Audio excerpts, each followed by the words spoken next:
Salam sejahtera saya ucapkan kepada pensyarah kita, Selamat Faizal dan juga rakan-rakan sekalian. Nama saya Dylan Nursancius dan saya merupakan pembentang pertama bagi tajuk kami, yaitu makna kesetiaan kepada raja dan negara.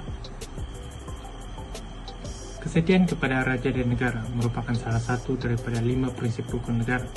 Sedikit sebanyak tentang latar belakang rukun negara ialah ianya diperkenalkan berikutan peristiwa 13 Mei 1969, iaitu satu tragedi yang menjadi titik hitam dalam sejarah negara kita, iaitu berlakunya rusuhan kaum.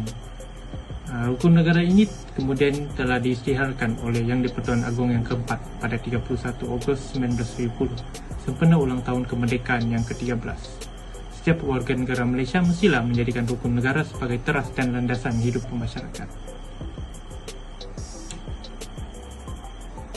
Rukun negara ini diwujudkan untuk menyemai nilai-nilai murni dalam kalangan masyarakat seperti nilai keagamaan, dan rukun negara ini terbukti dapat melahirkan sebuah negara dan bangsa yang bersatu, demokratik, adil tanpa mengira bangsa dan agama. Makna kesetiaan kepada raja dan negara. Prinsip yang kedua, iaitu kesetiaan kepada raja dan negara, adalah berteraskan kepada amalan sistem demokrasi berparlimen dan raja berperlembagaan dengan Seri Paduka Baginda Yang di-Pertuan Agong sebagai ketua negara. Kesetiaan kepada raja dan negara membawa maksud bahawa setiap warga negara Malaysia perlu menumpukan sepenuhnya taat setia, jujur dan ikhlas kepada Yang di-Pertuan Agong dan negara. Penghayatan terhadap prinsip kedua ini mampu membentuk satu bangsa Malaysia yang patriotik dan bersatu padu. Objektif dan prinsip rukun negara dibentuk dengan tujuan utama, iaitu membentuk perpaduan yang kukuh. Prinsip-prinsip yang terkandung dalam rukun negara jelas merupakan kunci kepada keharmonian dan perpaduan kaum demi kejayaan dan kestabilan Malaysia. Bagi objektif rukun negara yang pertama, iaitu mencapai perpaduan yang lebih erat. Walaupun kita wujud unsur-unsur perbezaan, melalui rukun negara akan mendapat membentuk satu bangsa yang bersatu padu, di mana semua rakyat tanpa mengira kaum mempunyai semangat kesetiaan dan perasaan cinta terhadap negara. Yang kedua, memelihara satu cara hidup demokratik. Apabila berlaku sebarang masalah yang melanda negara, kepentingan bangsa negara mestilah didahulukan. Yang ketiga pula, mencipta sebuah masyarakat yang adil.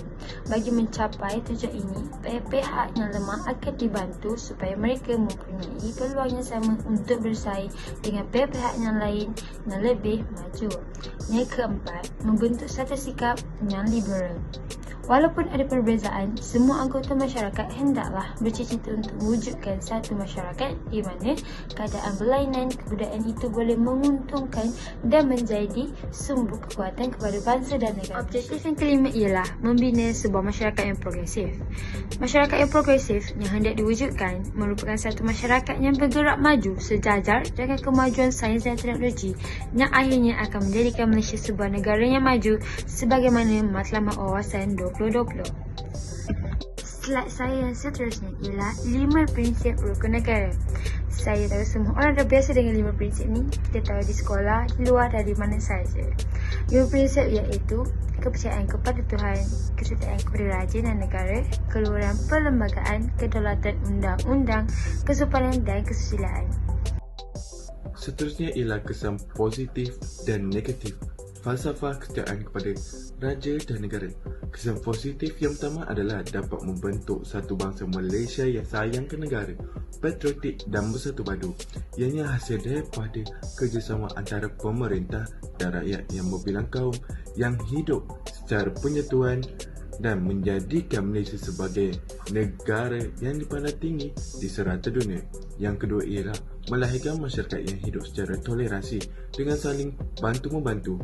Dengan ini, kestabilan dan keamanan negara dapat dicapai dengan adanya toleransi antara satu sama lain. Yang ketiga adalah keselamatan dan keamanan negara akan terpelihara apabila rakyat mentaati perintah raja dan negara walaupun perbezaan bangsa dan agama. Beralih kepada kesan negatif. Yang pertama ialah kehidupan masyarakat menjadi porak-poranda dan kacau bilau hingga mampu meragut nyawa seperti peristiwa bertiara 15 Mei. Yang kedua ialah wujudnya rakyat yang tandus akhlak dan biadab seperti contoh penghinaan terhadap institusi raja berperlembagaan dan jalur gemilang yang salah dispesifikasikan. Yang terakhir pula, yang ketiga, berlakunya perjelingkahan antara kaum kerana tiadanya persepakatan antara satu sama lain. Seterusnya, kritikan terhadap makna kesetiaan kepada raja dan negara. Yang pertama adalah isu mengutuk dan menghina institusi diraja. Selain itu, kesetiaan kepada raja dan negara tidak menjadi keutamaan pada zaman kini. Di samping itu, ada yang berpendapat bahawa institusi diraja hanya mengutamakan bangsa Melayu berbanding bangsa yang lain. Akhir sekali ialah kesimpulan. Berdasarkan maklumat-maklumat yang telah dibentangkan oleh rakan-rakan saya tadi, apa yang dapat saya simpulkan ialah yang pertama, kesetiaan kepada raja dan negara ini dapat membentuk perpaduan kaum di Malaysia. Yang kedua, dapat melahirkan masyarakat yang harmoni dan menghormati antara satu sama lain tanpa mengira agama, bangsa dan keturunan. Dan yang terakhir ialah kesetiaan kepada raja dan negara ini merupakan benteng kepada sesebuah negara kerana ia akan mewujudkan rakyat yang mematuhi undang-undang sekaligus dapat mengurangkan kadar jenayah yang berlaku. Itu sahaja perbincangan kami pada kali ini. Sekian, terima kasih.